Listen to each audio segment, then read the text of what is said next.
আজকে দেখছি complex analysis বই হতে অধ্যায় 1-এর উদাহরণ 26 নম্বর, যেখানে বলা আছে প্রমাণ করো যে z1 minus z2 modulus is greater equal modulus আবার z1 modulus minus z2 modulus, আর গ্রেটার ইকুয়াল হবে z1 modulus minus z2 modulus.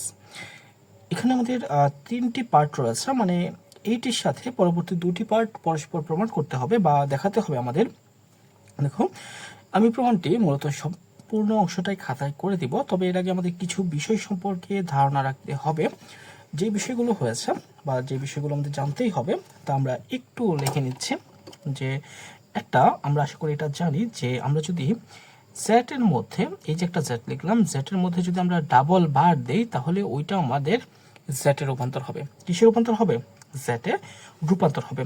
এবং আমরা যদি একটি জেড আর আমরা যদি প্লাস জেড বার, আমরা জেড এবং জেড বার যদি যোগ করি তাহলে আমরা পাবো কিন্তু 2 রিয়েল জেড পাবো। মানে জেড এবং জেড বার যোগ করলে আমরা 2 রিয়েল জেড পাবো। এখানে যদি প্রশ্ন জাগে যে জেড কি এবং জেড বার কি, এটা নিয়ে আমরা একটু পরে আলোচনা করছি।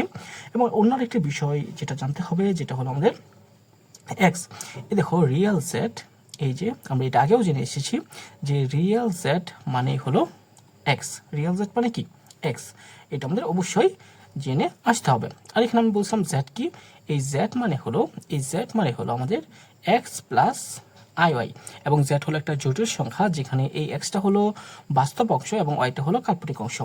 আর আমরা যদি এখানে বার দেই, এই বার চিহ্ন দেওয়ার ফলে শুধুমাত্র যেখানে কাল্পনিক অংশ রয়েছে সেই কাল্পনিক অংশের যে চিহ্নটা রয়েছে ওই চিহ্নটা পরিবর্তিত হয়ে যাবে।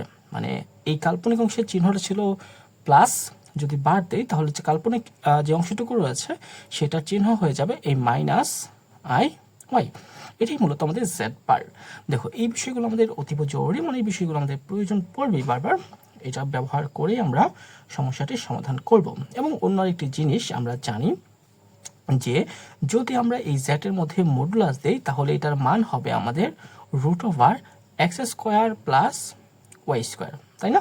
তাহলে আমরা যদি এখন আমরা যদি লিখি মডুলাস জেড ইকুয়াল কি লিখলাম?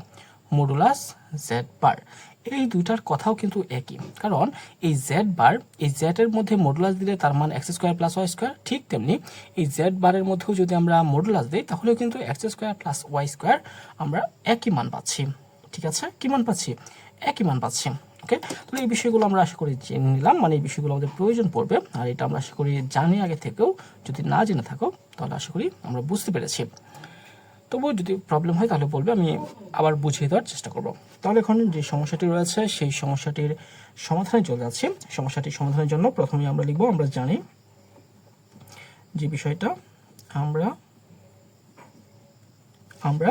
জানি, যে বিষয়গুলো জানি সেটা আমরা লিখে ফেলবো। তার মধ্যে প্রথমটা হলো আমাদের যা প্রয়োজন আর কি, যে জেড স্কোয়ার ইকুয়াল, এটাকে স্কোয়ার যদি করি তাহলে এটাকে লেখা যায় জেড ইন্টু জেড বার আকারে, জেড ইন্টু জেড বার। আবার আরেকটা জিনিস যেটা হলো আমাদের যদি এরকম থাকে যে z one plus Z two bar equal, এটাকে আমরা লিখতে পারি z one bar plus Z two bar. এই দুটা জিনিসই মূলত আমাদের এখানে ব্যবহার হবে। ঠিক আছে, এই দুটা জিনিসই, মানে এই যে দুটা বিষয় রয়েছে এই দুটা বিষয় আমাদের এখানে ব্যবহার হবে। তাহলে প্রথমে আমরা কি করব? দেখো, প্রথমে আমরা এখানে লিখতে পারি এইভাবে যে মডুলাস জেড ওয়ান মাইনাস, আমরা এখানে মাইনাস দিব কারণ প্রবণে মাইনাস রয়েছে, মাইনাস জেড টু স্কোয়ার।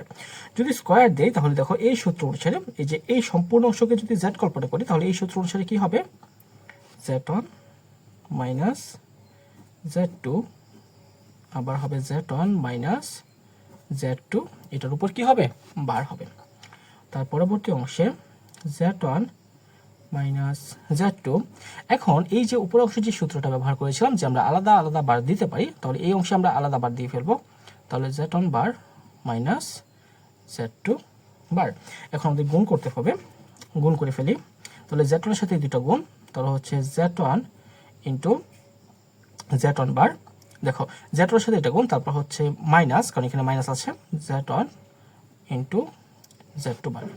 তারপর এখানে আছে মাইনাস, তাই এখানে মাইনাস হবে আমাদের মাইনাস জেড টু, তারপর হচ্ছে জেড টু জেড ওয়ান বার, তারপর এখানে আছে মাইনাস, এখানে আছে মাইনাস, মাইনাসে মাইনাসে হয়ে যাবে আমাদের plus Z two into Z two bar.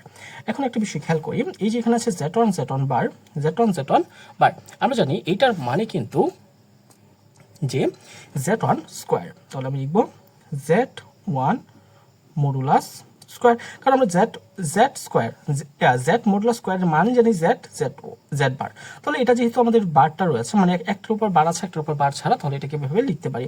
এই পরবর্তীটা আমরা এইভাবে লিখতে পারছি না, না পারলেও আমরা দুই অংশ থেকে মাইনাসটা কমন নিব। মাইনাস যদি কমন নেই তাহলে আমাদের থাকছে এখানে Z one Z two bar plus Z one বার জেড টু প্লাস এটা হবে আমাদের জেড টু স্কোয়ার। এর পরবর্তীতে আমরা এটা ভেবে রাখবো, যেটা হবে জেড ওয়ান স্কোয়ার মাইনাস, দেখো আমরা এখানে একটা কাজ করে নিতে পারি, যেটা হলো জেড ওয়ান আর জেড টুর উপর বার রয়েছে, জেড ওয়ান জেড টুর উপর বার রয়েছে, তাহলে আমরা এখন এইখানে বিষয়টা কি করলাম, এই যে জেড ওয়ানের উপর একটা বার রয়েছে আমরা বার দিলাম, তারপর এই যে জেড টু রয়েছে এই জেড টুর উপর কোনো বার নেই, কিন্তু আমরা কি করলাম ডাবল বার দিয়ে নিলাম, কারণ আমরা জানি যদি আমরা ডাবল বার দিই তাহলে কিন্তু কি হয়ে যায়, এই যে বারটা গায়েব হয়ে যায়, এই যে যেটা আমরা আগে লিখছিলাম যে জেড ডাবল বার দিলে ইকুয়াল কি হবে, জেড হবে, সেই নিয়ম অনুসারে আমরা জেড টু কে লিখলাম জেড ডাবল টু, তাহলে এই যে বারটা রয়েছে এই বারটা আমরা হোল বার দিয়ে দিলাম, মানে এই যে বারটা রয়েছে এই বারটা কি করলাম আমরা হোল বার দিয়ে দিলাম। আশা করি কেন হোল বার হয়েছে এটা আমরা ভালো করে বুঝতে পেরেছি। তারপর এখানে প্লাস জেড টুর মডুলাস স্কোয়ার, তারপর প্রথম অংশ আমাদের এভাবেই থাকবে, যেটা হলো আমাদের এখানে জেড ওয়ান স্কোয়ার, তারপর মাইনাস, এখন এই যে বিষয়টা খেয়াল করি, এই সম্পূর্ণ অংশটাকে আমরা এই জেড ওয়ান এবং জেড টু বার, এই সম্পূর্ণটাকে যদি আমরা জেড কল্পনা করি, দেখো জেড ওয়ান জেড টু বারকে আমরা জেড কল্পনা করলাম, তাহলে এটা কি হয়েছে, এটা হয়েছে জেড প্লাস জেড, এই যে জেড বার, তাই না, জেড প্লাস জেড বার। এখন এই জেড প্লাস জেড বারকে আমরা কি লিখতে পারি, জেড প্লাস জেড বারকে আমরা লিখতে পারি টু রিয়েল জেড, তাহলে আমি লিখবো টু রিয়েল জেড, আর জেড মানে কি, জেড মানেই হলো জেড ইন্টু এই যে z one Z two bar, তারপর plus Z two whole square. এর পরবর্তী অংশে আমরা আরেকটা বিষয় জানি, এখানে কি আছে দেখো, এখানে আছে real Z one Z two bar রয়েছে, real Z one Z two bar রয়েছে, এটাকে আমরা পরিবর্তন করে শুধুমাত্র যদি জেড ওয়ান জেড টু লিখতে চাই, দেখো আরেকটা জিনিস এটা আমাদের অবশ্যই মনে রাখতে হবে, যে এই যে রিয়েল জেডটা রয়েছে, যে এই রিয়েল জেডটা আমাদের অবশ্যই কি হবে, ছোট হবে জেড হতে, রিয়েল জেডটা জেড হতে কি হবে, ছোট হবে। কেন, কারণ রিয়েল জেডের মধ্যে শুধুমাত্র একটা মান রয়েছে যেটা হলো এক্স, কিন্তু এই জেডের মধ্যে কি আছে এক্স প্লাস আই ওয়াই দুইটা মান রয়েছে, যেহেতু জেডের মধ্যে দুইটা মান রয়েছে তাহলে এই জেডটা আমাদের অবশ্যই রিয়েল জেড হতে কি বড়। আমরা এখন এই যে real Z one Z two bar রয়েছে এটার পরিবর্তে শুধু সরাসরি আমরা জেড লিখে ফেলবো, আর জেড লিখার ফলে কি ঘটনা ঘটবে ওইটা আমরা দেখছি। তাহলে এখান থেকে আমরা পরবর্তীতে এটা ইকুয়াল না দিয়ে আমরা এখানে লিখবো Z one minus Z two, এখানে আমাদের স্কোয়ারই থাকবে, তারপর এখানে হলো কি Z one square minus two, এই real Z one Z two পরিবর্তে রিয়েলটা বাদ দিয়ে দিব, বাদ দিয়ে শুধুমাত্র সরাসরি আমরা লিখে ফেলবো কি Z one Z two bar plus Z two modulus square. তাহলে এর ফলে এই ঘটনাটা কি করছে দেখো, আগে ছিল রিয়েল জেড ওয়ান আর জেড টু বার, কিন্তু এখন এইটুকুর পরিবর্তে এটা লিখেছি। আবার একটা জিনিস দেখো, এটা কিন্তু প্লাসের, কিন্তু এখানে এটার আগে আছে কি মাইনাস, তাহলে আমরা যদি উভয় অংশে মাইনাস দিয়ে গুণ করি, তাহলে মাইনাস দিয়ে গুণ করলাম, তাহলে মাইনাস রিয়েল জেড, তাহলে এই চিহ্নটা কি হবে, পরিবর্তন হবে, এই চিহ্নটাও আমাদের পরিবর্তিত হয়ে যাবে, তাই তো, কারণ মাইনাস দ্বিগুণ করলে এটাকে মাইনাস দ্বিগুণ করলে কি হয়, এই অসমতার চিহ্নটাও পরিবর্তন হয়ে যায়। ঠিক একই কারণে যেহেতু আমরা এখানে মাইনাসটা রয়েছে, তাই আমরা কি করব, এই অসমতাটা আমাদের কি হয়ে যাবে গ্রেটার, মানে এই মানটা বড় আর এই মানটা কি হয়েছে ছোট হয়েছে। এর পরবর্তী চিহ্নটা আমাদের এটাই থাকবে সর্বদা। তাহলে আমরা এখানে আবার লিখবো Z one minus Z two square, তারপর এখানে আমরা প্রথমে যে মানটা রয়েছে সেটা আমাদের একই রকম থাকবে মাইনাস টু, এই যে মানটা রয়েছে এটাকে এখন আমরা আলাদা আলাদা করে লিখবো। প্রথমে আমরা লিখবো জেড ওয়ান মডুলাস, এরপর আমরা এখানে জেড টু বার মডুলাস লিখতে পারি, তারপর প্লাস জেড টু স্কোয়ার তারপর আবার হবে z1 মাইনাস z2 স্কোয়ার, তারপর হচ্ছে আমাদের z1 স্কোয়ার মাইনাস 2 z1।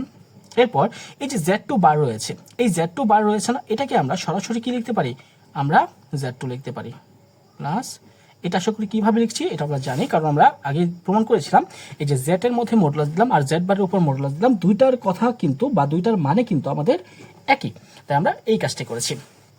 এর পরবর্তীতে এই অংশটুকুর মধ্যে এখন একটা সরাসরি সূত্র পেয়ে যাচ্ছে, যেটা হলো a square plus 2ab plus b square. এই যে a square minus 2ab plus b square, সূত্র কি a minus b whole square. তাহলে এখানে হচ্ছে আমাদের এটা z1 মাইনাস z2 মডুলাস, তারপর এখানে কি হবে এই যে a মাইনাস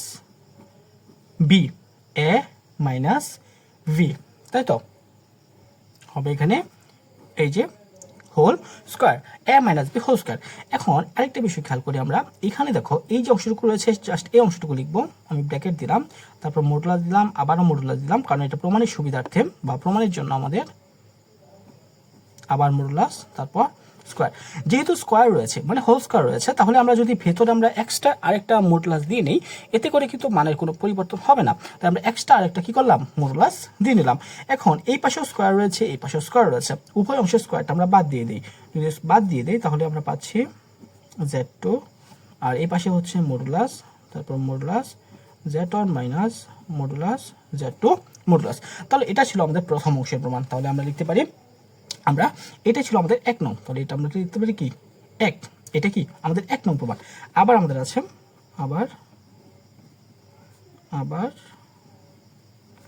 আমরা পাই, আবার আমরা কি পাই দেখো, প্রথমে আমরা এইটা আর এটা থেকে এই অংশটুকু পেয়েছি, আবার এই দুটো অংশ যদি তুলনা করি, এইটা আর এইটা যদি তুলনা করি, তাই না, এইটা এবং এই অংশটুকু যদি তুলনা করি বা বলতে পারি এই অংশ আর এই অংশ যদি আমরা তুলনা করি, তাহলে কিন্তু আমরা আবারও লিখতে পারি এভাবে যে z1 হবে, এটা z1 মডুলাস, এটা মডুলাস হবে না, আচ্ছা আরেকবার লিখছি z1 মডুলাস মাইনাস জাস্ট এটা আর এটা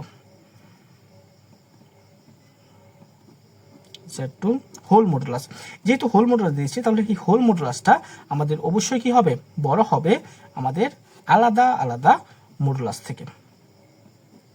ওকে, মানে এই যে হোল মডুলাস রয়েছে, এই হোল মডুলাসটা অবশ্যই বড় হবে যদি আমরা আলাদা আলাদা মডুলাস কি করি, বিয়োগ করি। তাহলে আমরা এই যে এটাকে আমরা দিলাম 2 নং, তাহলে এই 1 এখন 2 থেকে 1 এবং 2 হতে পাই 1 ও 2 নং হতে পাই, 1 ও 2 নং হতে কি পাই, এখন আমরা মানগুলো লিখে ফেলবো সরাসরি। মানটা হলো প্রথমটা আমাদের z1 minus z2 modulus greater equal modulus, আবার মডুলাস হবে এখানে z1 মাইনাস মডুলাস z2, এটা আবার বড় হবে আমাদের modulus z1 minus modulus z2। এটাই ছিল আমাদের নির্ণয় প্রমাণ। আশা করি এই যে প্রমাণটি রয়েছে তা আমরা ভালো করে বুঝতে পেরেছি। তবু যদি মনে করো আমাদের কোথাও প্রবলেম হচ্ছে বা বুঝতে সমস্যা হচ্ছে, তাহলে অবশ্যই আমাকে জানাবে, আমি ওই অংশটা ভালো করে বুঝে দেওয়ার চেষ্টা করবো। তাহলে আজকে পর্যন্তই থাক।